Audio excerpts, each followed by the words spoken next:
My name is Jennifer, and at 30 years old, my sister demanded $63,000 before Mom's surgery could begin. She smirked with her calculator until the evidence she recorded destroyed her life. If you have ever felt betrayed by the people who should have been your biggest supporters, let me know where you are watching from. My sister kept track of every dollar our parents spent on me and demanded they match it, penny for penny, since she believed love could be measured in receipts and that I was taking her inheritance one birthday gift at a time. Claudia was 6 years older than me and had always been preoccupied with money. After I arrived, she became persuaded that every dollar spent on me was a direct theft from her future. She kept a notebook dubbed the Theft Log, in which she chronicled every diaper, bottle, and toy, along with pricing and running totals. She would sneak into my nursery and murmur, "You're expensive," while she calculated the cost of my formula. Claudia handed me a gift for my 10th birthday in front of our entire family. It was a printed invoice for all our parents had spent on me since I was born. $74,958.34. "This is what you owe me," she stated. She described her new method in which all expenses had to be matched. If Mom bought me school supplies worth $55, Claudia got $55 cash.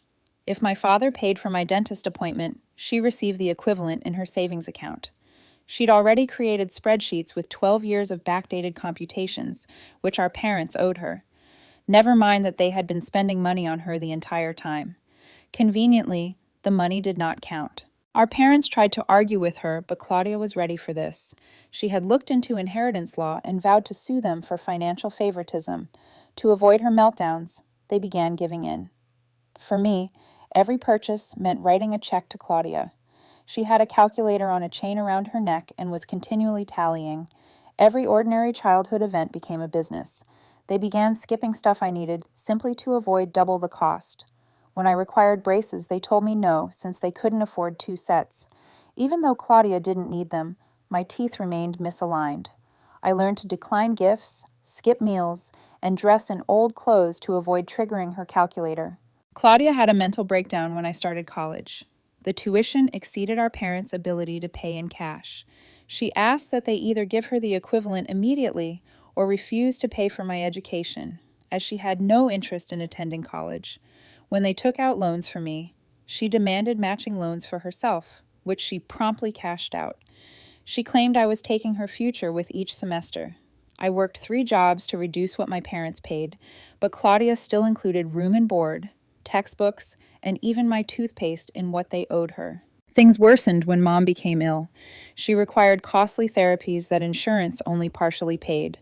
I dropped out of school to help with expenses and childcare, but Claudia saw things differently. Every medical bill represented money stolen from her inheritance. She ordered that half of all treatment expenditures be transferred into her account, or she would sue for elder abuse based on financial manipulation. She really filed paperwork saying that I was causing our parents to spend their cash on unneeded care, depleting Polly's potential inheritance. I will never forget the day Mom needed emergency surgery.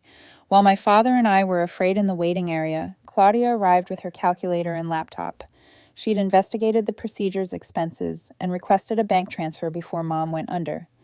$63,000 for the surgery, she revealed. "I'll take a payment plan, but I want post-dated checks today." When I mentioned that her mother might die, she replied it would be cheaper, and she began calculating burial costs versus extended care. Mom survived, but she returned home in need of 24-hour care, which we could not afford. I moved back to assist, but Claudia presented us with an invoice for my free rent, which she requested in cash. She'd emerged with receipts for my shower, water, heat, and Wi-Fi usage. One day, I discovered Mom sobbing about finances. She required medication that we could not afford because we had been paying Claudia matching amounts for all medical expenses. I informed Claudia that her greed was killing Mom. She giggled as she showed me her master spreadsheet. Since we were born, our parents had spent everything on me rather than her. Her calculations indicated that they still owed her $258,705,353. "I'm just taking what's mine," she explained. "You're the thief here." I resolved to put an end to this madness. I gathered all of Claudia's receipts, bank records, and insane spreadsheets over the previous 2 decades. I discovered something she had hidden: unrecorded deposits from her parents, lies about gifts, and years of fraud disguised as fairness. She'd taken far more than I had, but she lied about it. I confronted her with the proof and threatened to expose her to our parents if she didn't stop. Claudia smiled calmly as she pulled out her phone. She showed me a video of Mom's medicine bottles. I stared in horror as she opened each one and poured the pills down the drain. "I did this an hour ago," she said. "Mom's next refill isn't for 2 weeks, and the pharmacy won't fill it early unless you pay full price, which is about $3,000 you don't have." She moved in closer, calculator in hand. "So, here's the new deal. You're going to sign this document admitting you owe me everything in my spreadsheets. You'll pay me monthly for the rest of your life, or Mom goes without her heart medication. Your choice." I looked at this sister who'd turned love into ledgers and family into transactions. Mom needed the drugs to live. Without them, she could have just had days. Claudia brought out the contract, a pen, and her calculator, ready to calculate my first payment. "Sign it," she continued, "or start planning a funeral you can't afford." I looked at the contract, my hands quivering. The pen felt like it weighed 1,000 pounds. Mom's face flashed in my recollection, pale and weak after months of illness. $3,000 for medication, which we did not have because we had been feeding Claudia's greed for years. My phone vibrated, a text from Dad, inquiring if I had picked up Mom's medicines yet. He had no idea what Claudia had accomplished. I looked at my sister, who was already calculating interest rates on her calculator, unconcerned by the fact that she had just signed my mother's potential death sentence. I placed the pen down. Claudia's eyes narrowed. I stood up and proceeded into the kitchen, opening each cupboard. Empty medicine bottles lined the shelves like tombstones, containing the heart medicines, blood pressure meds, and anti-clotting agents that protected Mom from suffering another stroke. "It's all gone." Claudia followed me while waving the contract. She'd laminated it, of course. Everything in her possession had to be official, documented, filed, and in triplicate. I ignored her and took my car keys. In the pharmacy, I begged. Janet, the pharmacist, was familiar with our family after years of filling Mom's prescriptions. She shook her head sadly as I described the circumstances, excluding the part about my insane sister. The insurance rules were tight. Early refills required full payment or a police report for stolen drugs. $3,500. I had about $320 in my account. I drove to 3 more pharmacies, hoping for different results. Everyone charged the same price and followed the same regulations. One pharmacist suggested going to the emergency department, but it would cost even more, and Mom was too fragile for unnecessary hospital visits. I returned home and found Claudia in Mom's room with her laptop, documenting Mom's medical equipment. She was calculating the resale value, with her fingers speeding over the calculator. Mom slept fitfully, unconscious that her own daughter was basically preparing her estate sale while she was still alive. I drew Claudia into the hallway. She instantly began recording with her phone, which was another of her techniques. Everything needed to be documented for her hypothetical future lawsuits. I tried arguing first, explaining that without medication, Mom would rapidly degenerate. Hospital expenditures would deplete any bequest more quickly than medication would. Claudia only grinned and showed me another spreadsheet. She had already analyzed the cost, difference between prolonged hospitalization and funeral expenses. The funeral was cheaper. Dad returned home from his second job, fatigued and perplexed by the tension. Claudia quickly presented him with an invoice for the day's electrical usage, comparing my percentage to hers. He paid it without hesitation, too exhausted to fight, too worn down by years of her manipulation. I couldn't tell him about the medicine yet. He had a weak heart, and the shock could cause something. Instead, I spent my evening calling every resource I could think of. Medicare would not help with early refills. Prescription assistance schemes required waiting periods. Local charity had reached their capacity. That night, I lay awake, calculating my own statistics. Not money, but time. How long could Mom go without her pills? The doctor had been straightforward. Missing even a few days could result in a cardiac crisis. A week would be devastating. By the morning, I had a plan. Not a good one, but better than committing my life to Polly's craziness. I drove to the bank to apply for a personal loan. When I mentioned medical bills, the banker, who had known our family for years, became alarmed. The application would take many days to process. Mom did not have time. I applied anyhow and then visited 3 other banks.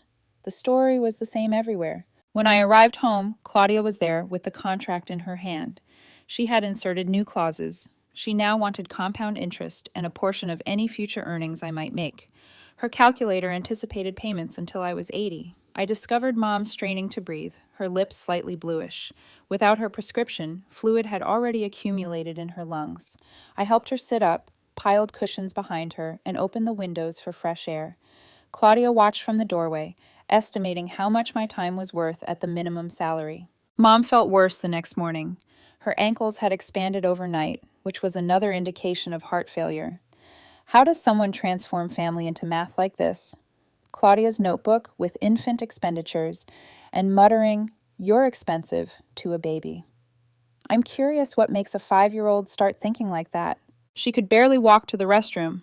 I phoned her doctor, who recommended immediate treatment or hospitalization. When I described our insurance situation, he went silent. He then offered something: the sample closet.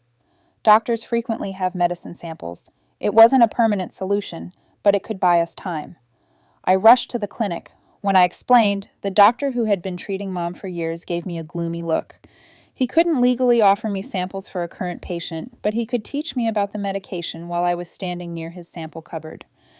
I left with a week's supply of drugs tucked among instructional leaflets. Mom's color improved within hours of receiving her first dose. She could breathe easier.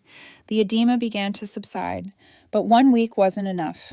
I needed an actual solution. I started selling goods like my laptop, phone, and college textbooks that were accumulating dust. Each sale felt like accepting defeat, but Mom needed the medications. Claudia, unsurprisingly, took note. She requested receipts, reasoning that any money I generated should be split with her because I was living in her home. The pawn store handed me $500 for my grandmother's ring, which was the only thing I kept from her inheritance. Claudia had obtained the rest, naturally, after submitting invoices proving that Grandma had spent $15 more on my birthday gifts throughout the years. I raised another $1,000 through odd jobs, plasma donations, and pestering friends for loans. Still short, Mom was nearing the end of her sample week. That's when I recalled Claudia's evidentiary films. She videotaped everything and saved it all on her laptop. Years of family memories were transformed into financial documents. But what more might be there? That's when I recalled Claudia's evidentiary films. She videotaped everything and saved it all on her laptop. Years of family memories were transformed into financial documents. But what more might be there? While Claudia was attending her weekly accountant meeting, I sneaked into her room. Claudia's laptop was password protected, yet she acted predictably.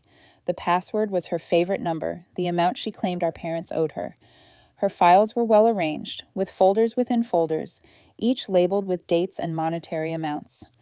I discovered the recordings she'd recorded of damaging Mom's medication, multiple perspectives, time-stamped, and with her narration detailing her leverage technique. But I discovered more. Years of recordings in which she admits to lying about expenses, inflating costs, concealing gifts from our parents, and laughing about manipulating father's guilt and mother's illness.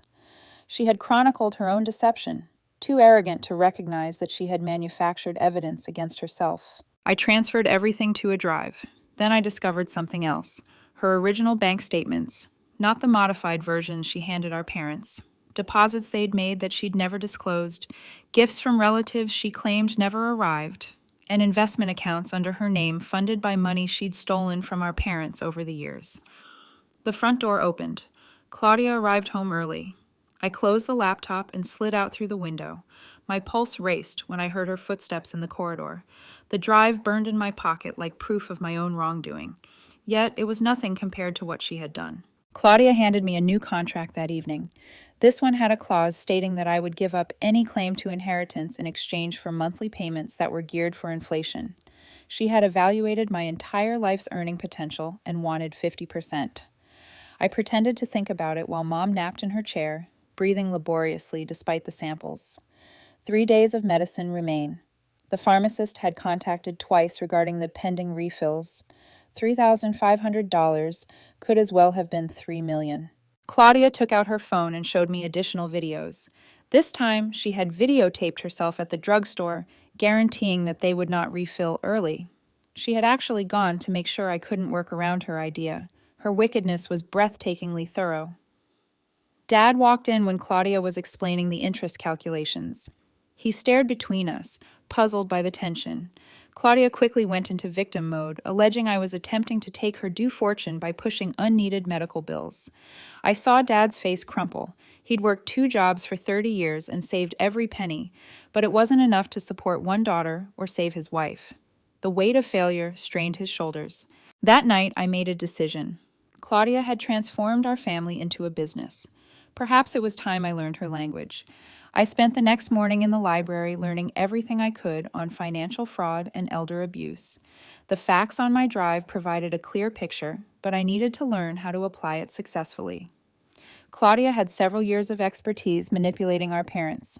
I had many days to learn how to fight back. The librarian, an elderly woman who had assisted me with school projects years prior, saw my stack of legal volumes. She brought me coffee and gave me a concerned look. I said that I was helping a friend with a family crisis. She nodded knowingly and directed me to materials on financial exploitation inside families. When I returned home, I saw Claudia had installed a lock on the medicine cabinet. She'd also installed security cameras in the kitchen and living room, all linked to her phone. She was documenting everything, arguing that I was the true threat to our parents' finances. Mom's breathing became more heavy over the hour. The sample drugs were helpful, but not sufficient. She needed her entire prescription regimen. I assisted her onto the couch, adjusting pillows to improve her breathing. Claudia appeared with her calculator, calculating the expense of my care at professional rates.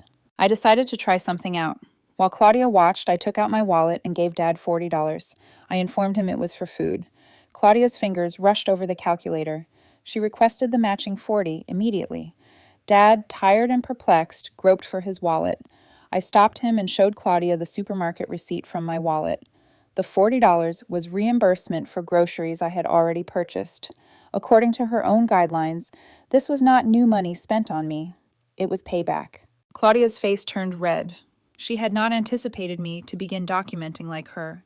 She spent the next hour establishing new subcategories in her spreadsheet for reimbursements and direct expenditures. I took advantage of the opportunity to visit my father's home office and review old bank statements.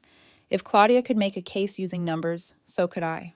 The statements revealed something intriguing. Claudia persuaded our parents 5 years ago to enlist her as a joint account holder for emergency considerations. Since then, regular payments have been leaving their account, always just below the threshold that would activate banking notifications. They probably didn't notice the small persistent bleeds. I photographed everything using an old digital camera I found in the closet. Claudia had access to my phone via family sharing. She couldn't locate this camera. Mom's condition worsened that afternoon. Even though she was sitting upright, her lips became blue, her fingertips swelled.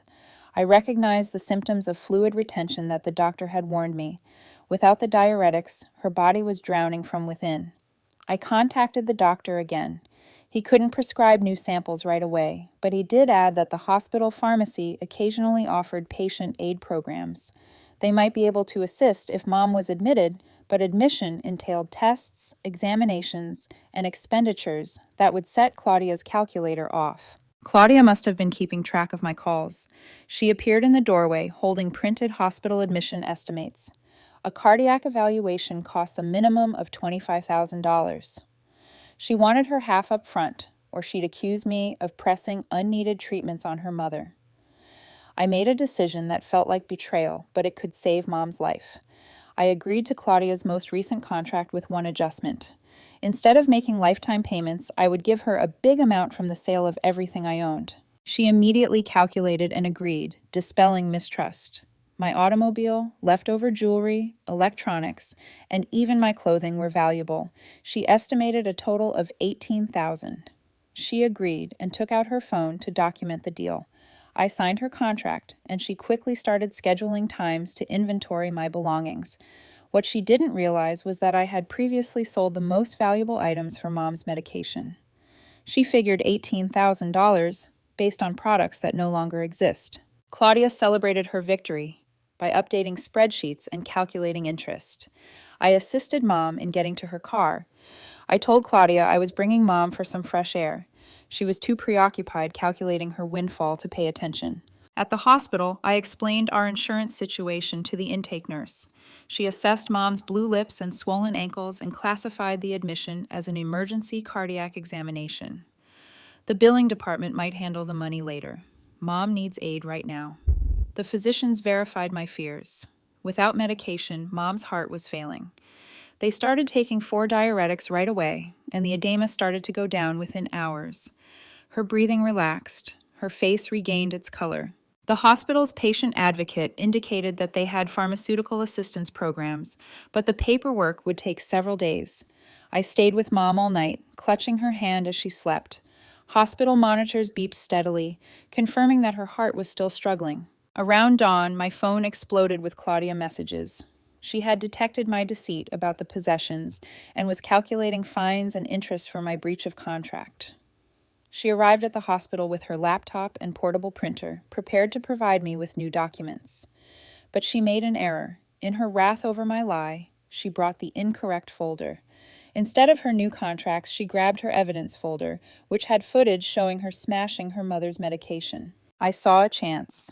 While Claudia was setting up her mobile office in the waiting area, I queried a passing nurse about hospital security. I explained that my sister had footage on her laptop of trashing patient medication. Why does Claudia videotape herself doing awful things and then bring those films to the hospital? I'm intrigued why she keeps such extensive records of her own stunts. Does she believe no one will ever check her folders? Or does documenting everything make her feel powerful? The nurse's countenance tightened. She called both security and the patient advocate. Claudia was deep in computations when hospital security arrived. They wanted to speak with her about the medicine incident. She chuckled, assuming I was making up stuff. Then she opened her laptop and showed them the evidence of my financial crimes. Instead, her ordered folders displayed on the screen, one of which was named Medication Leverage. The security guard urged her to access it. Claudia, still certain of her virtue, clicked the folder. Her own films played, showing her throwing drugs down the sink and discussing how she planned to exploit her mother's health as leverage. The security supervisor promptly contacted the hospital's administrator and social services. Claudia attempted to close the laptop, but the harm had been done. The patient advocate had seen enough. She stated that destroying prescription medication constituted a severe kind of elder abuse. The hospital would file reports with the appropriate agencies. Claudia's face turned white when she realized her meticulous record had become evidence against her. While Claudia handled security, I visited with the financial consultant. The hospital had emergency funding for situations like ours, in which family members were financially exploited. They might provide emergency care for Mom while also assisting us in applying for long-term aid. The counselor stated that, given proof of financial abuse, we might be eligible for expedited processing. I handed over the drive with Claudia's financial details.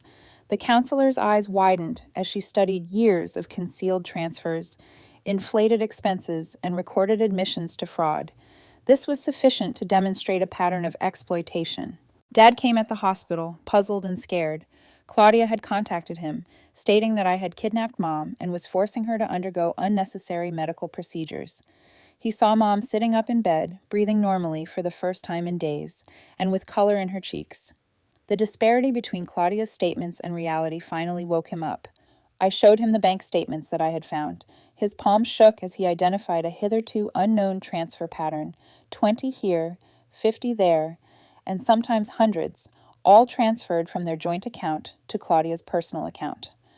Over 5 years, she had pocketed approximately $32,000 more than they had given her directly. The hospital social worker joined us and explained the situation. They were compelled to report elder abuse based on camera evidence and financial records. Claudia would likely face an investigation, but more significantly, they might assist us in protecting Mom and Dad's remaining assets from future exploitation. Claudia came into the room, calculator in hand, demanding to know who would pay half of her hospital fees. The social worker informed her calmly that she was no longer permitted to have unsupervised contact with her parents. Security led her out as she yelled about contracts and ownership. Mom's condition improved significantly over the next few days. Her heart stabilized after receiving the right medication. The swelling receded. She could walk without gasping for air. The hospital's aid program met her urgent needs while we worked on longer-term solutions. Dad appeared to have aged years in those days. Realizing how naive he had been to Claudia's manipulation, he began the arduous process of removing her from bank accounts and changing passwords. When the bank became aware of the elder abuse report, it assisted him in recovering some recent transfers and establishing safeguards against future exploitation. I obtained a part-time job at the hospital gift shop to supplement my income while caring for Mom. It did not pay well, but every dollar helped. Without Claudia's continual demands for matching cash, our parents' small income was sufficient to meet their necessities. Claudia attempted everything to regain control. She sent invoices for emotional distress caused by her exclusion from the hospital. She calculated the worth of her time spent researching my scam. She also attempted to bill our parents for the gas she wasted traveling to the hospital. Each paper she sent provided additional evidence of her fixation. The investigation progressed slowly but steadily. Investigators discovered patterns dating back years. Claudia claimed dependent status on our parents for tax purposes while receiving thousands in undocumented remittances. She'd opened credit cards in their names and maxed them out, leaving our parents liable for the bill. Mom got stronger every day. We developed new routines, morning meds, afternoon walks, and nighttime activities to strengthen her heart without the added stress of Claudia's frequent computations. Mom smiled more. She began talking about the future rather than simply surviving each day. One morning, I discovered Dad in his office surrounded by boxes of receipts and statements. He was trying to figure out just how much Claudia had taken throughout the years. I carefully removed the calculator from his grasp. We didn't have to play Claudia's game anymore. The investigators would handle the numbers. We needed to focus on healing. Claudia's accountant, whom she had met with weekly, called us. He'd been increasingly concerned about inconsistencies in her reporting. When he found out about the investigation, he revealed paperwork proving Claudia had been concealing possessions and income while claiming poverty to our parents. The extent of her lies was astounding. The hospital released Mom with a steady medication regimen and follow-up appointments. The assistance programs paid for her prescriptions for the next 6 months while we worked on permanent solutions. Home was odd without Claudia's continual presence and calculations. I transformed Claudia's old room into a recuperation area for Mom. We removed the locks she had installed, the concealed cameras, and the dozens of calculators she had left behind. In their place, we added comfortable chairs, soft lighting, and family photos from before everything became a transaction. Dad began attending a support group for families affected by financial exploitation. He realized he wasn't alone. Many families shared similar stories about adult children who used love as leverage. The group helped him realize that giving in to Claudia had not been love. It had enabled her obsession. Claudia made one final attempt to reclaim control. She arrived at the house with a new contract, this time promising to waive our debts to her in exchange for regaining access to our parents' finances. She calculated the worth of her forgiveness to be exactly the amount in their retirement savings. Dad greeted her at the door. For the first time in years, he did not take out his wallet.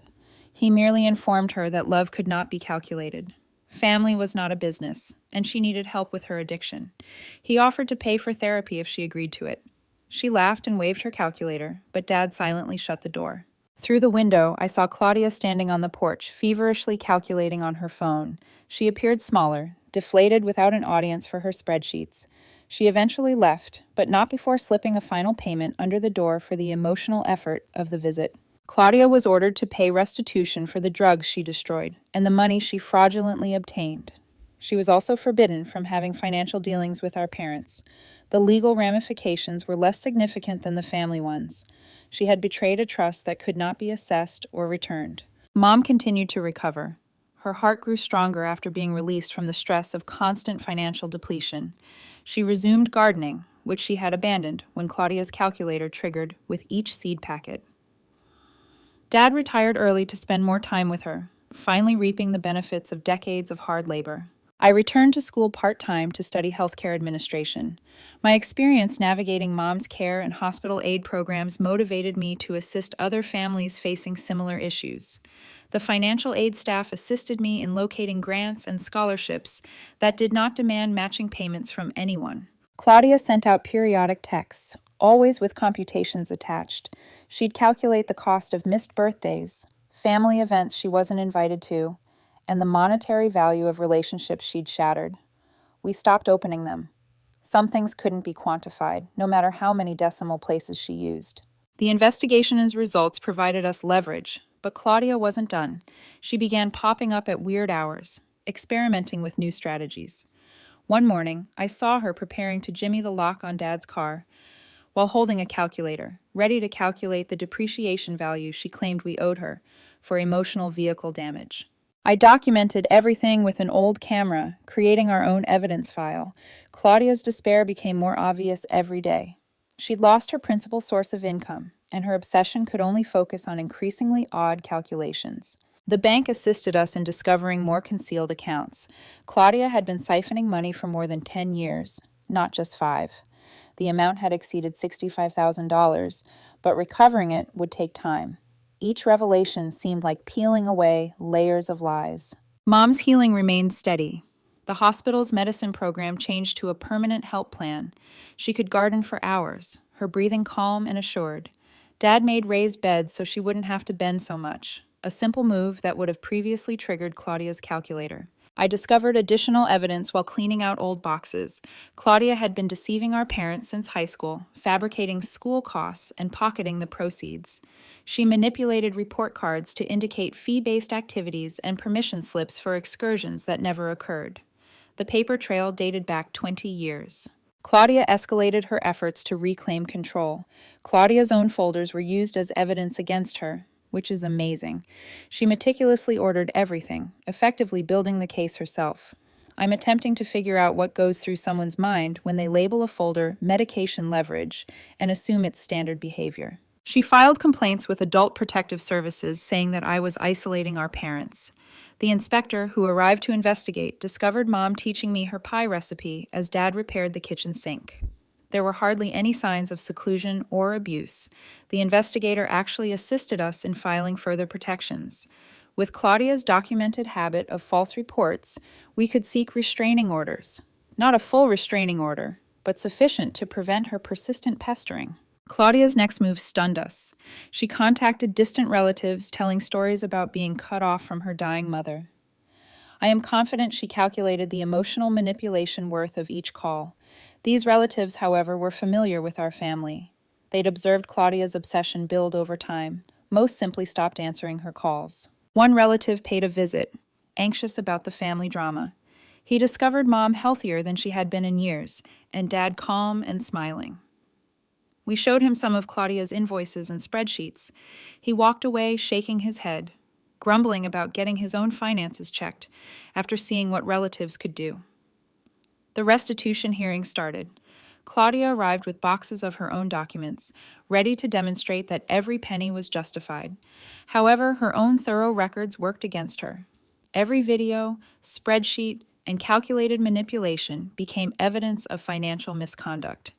She attempted to represent herself, estimating the savings and legal bills. The judge carefully emphasized that destroying medication and extorting family members are not typical financial transactions. Claudia actually used her calculator to refute this, calculating the market worth of leverage.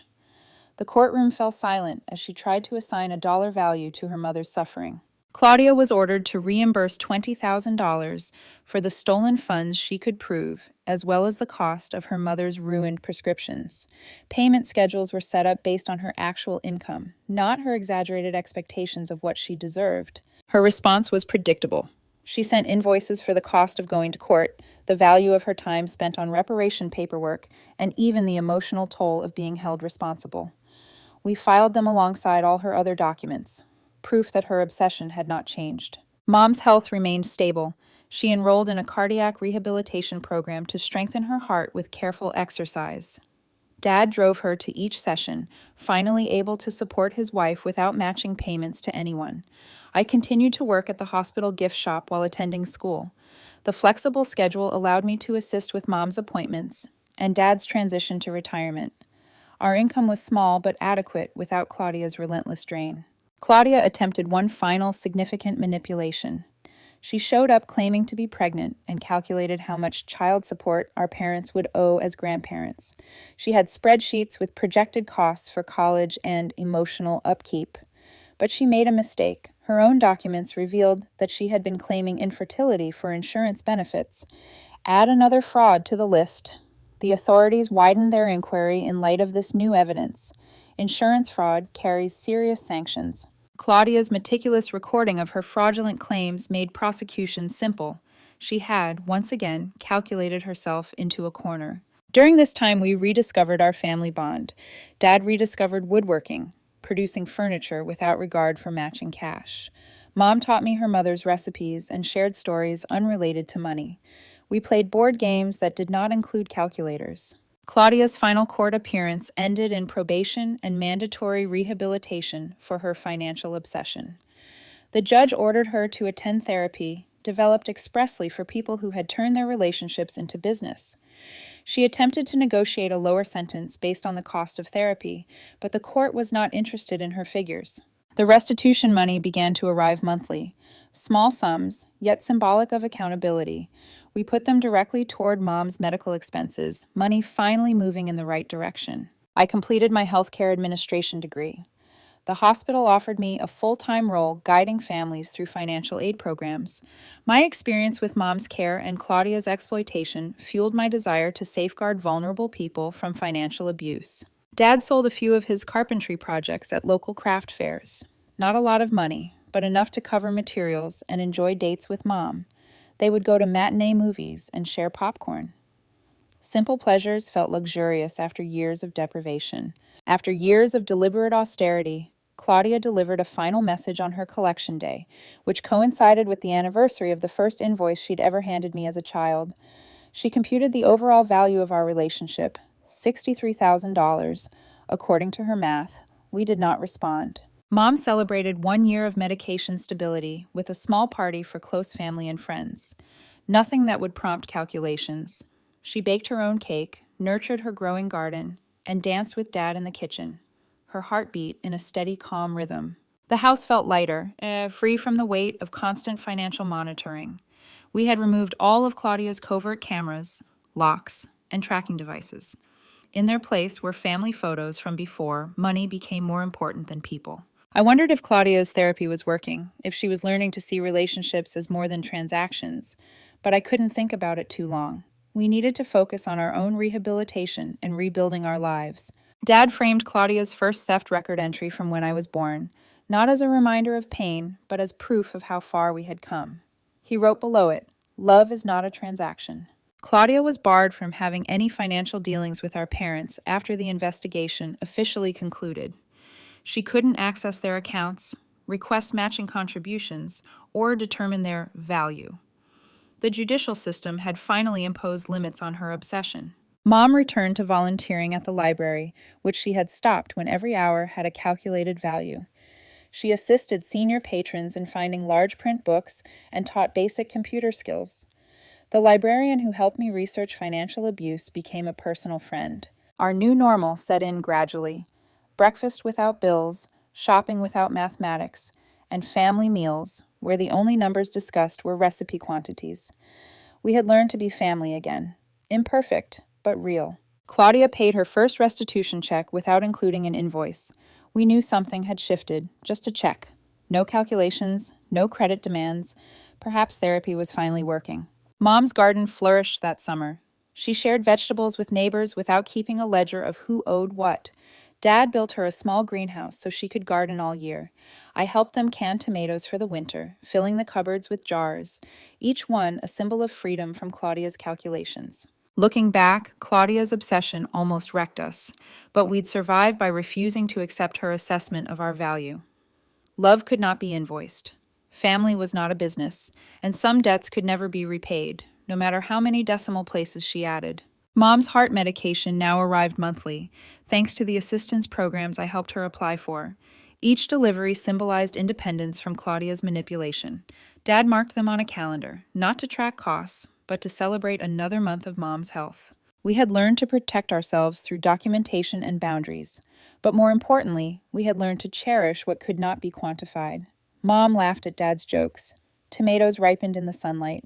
Quiet evenings passed without the sound of calculator keys. The family photos were placed back on the walls, not the ones Claudia had documented for their frame values, but those that captured real moments. Birthday celebrations came before invoicing. Holidays came before spreadsheets. A time when love was assumed rather than audited. I continued to work at the hospital, assisting other families in navigating financial crises while maintaining their dignity. Each time I helped someone avoid exploitation, I remembered Mom's bluish lips and those empty medicine bottles. Never again. Claudia stayed on the outside of our lives, separated by legal boundaries and hard-earned wisdom. Her restitution payments persisted, modest acknowledgments of the harm she had caused. We used them to help Mom, transforming her cruelty into care. Dad's garden beds became Mom's sanctuary.